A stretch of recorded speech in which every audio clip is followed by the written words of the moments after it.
Hello friends, welcome back to my vlog. गिबियाव नोंथांमोनखौ आंनि ब्लगाव फिन खनसे फरायहरनाय थाबाय लोगोफोर गरमखाय लांदां जाबाय आरोना ब्लग बानायनो थाखाय गरमबाबो ब्लग बानायनो हागारला गोलोमजोबनाय दा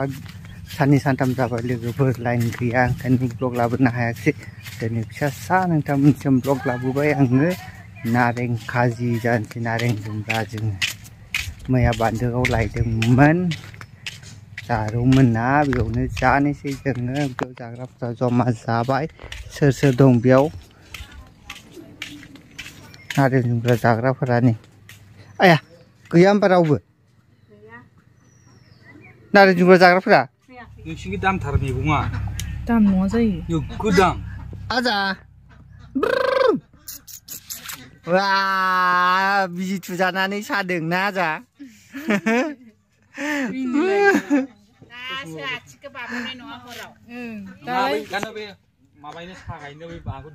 सानैल' मावग्रा आरोना जाग्राया जिरायनानै दंजोबो दोनबाय फेन गाबबाय सिङाव सोदों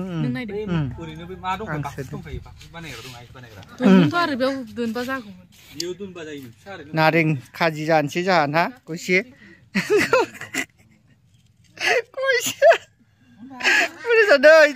लायाखै दा भिडिअ लादों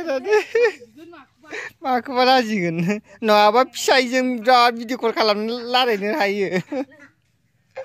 गय साबा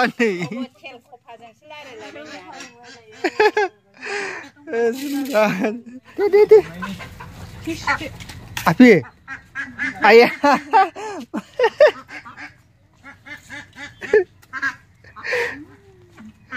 हरदो आंनो बारा नाङा जानोसै नै गाइस गोथाव जागोन ना जायाथाय जाजोबनाङानो गोदै फानलु बांद्राय जाबाय जाला गोसाव नोंसो लादों दे जालाय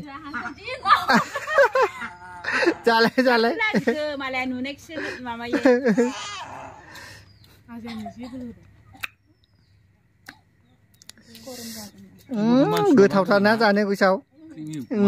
आं जालालै गोथाव नङा खनसे जानांनि गोथावानो नङा सोर जानो बेखौलाय बिदि थाबा गोथाव जागौमोन खासाव सावसो नायनायावनो